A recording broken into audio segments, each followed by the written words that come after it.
I'm doctor Rajeshwari, principal ACSR government medical college. నాకు ఈరోజు morning ఉదయాన్నే తెలిసిందండి. సెకండ్ ఇయర్ పీజీ చేస్తుంది ఓబీజీ డిపార్ట్మెంట్లో తేజస్విని అని. వాళ్ళ నేటివ్ ప్లస్ గుంటూరు. ఆ అమ్మాయి సూసైడ్కి ట్రై చేసిందని. నిన్ననేమో కొంచెం టెన్షన్గా ఫీల్ అయ్యింది. కౌన్సిలింగ్కి అని వాళ్ళ హెచ్ఓడి సైకాట్రీ డిపార్ట్మెంట్కి పంపించారు. కౌన్సిలింగ్ తీసుకొని ట్రీట్మెంట్లో ఉంది. కానీ సడన్గా ఇవాళ మార్నింగ్ చూస్తే రూమ్లో కొలాప్స్ అయ్యి ఉందంట. ట్యాబ్లెట్లు ఏమో తీసుకుంది ఎక్సెసివ్గా, సైకాట్రీ ట్యాబ్లెట్లు.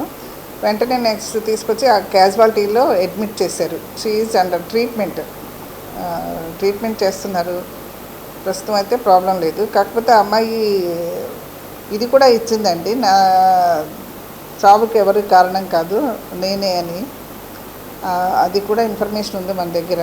తను ట్రై చేసింది. యాక్చువల్గా ఏంటంటే సమ్ లవ్ అఫేర్ ఏదో ఉంది. పేరెంట్స్ ఏమో మ్యారేజెస్కి అవుట్ సైడ్ చూస్తున్నారు. దాని నుంచి అది అమ్మాయికి ఇంట్రెస్ట్ లేక వాళ్ళ పేరెంట్స్కిను బాయ్ ఫ్రెండ్కి కూడా సారీ అని పెట్టింది. సారీ పృథ్వీ, సారీ పేరెంట్స్ అని, సారీ వాళ్ళ గీతాలక్ష్మి హెచ్ఓడికి అని పెట్టి మెసేజ్ ఉంది నా దగ్గర ఇన్ఫర్మేషన్ అయితే.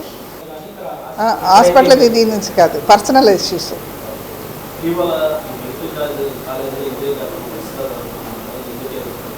అందరికీ పర్సనల్సేనండి ఇక్కడ, అసలు ఇదేం లేదు. క్లియర్గా తను రాసింది కూడా ఉంది, పర్సనల్ ఇష్యూ ఉంది.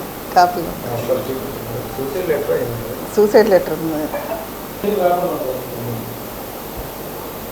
ఆ పృథ్వీ అనే అబ్బాయి బాయ్ ఫ్రెండ్.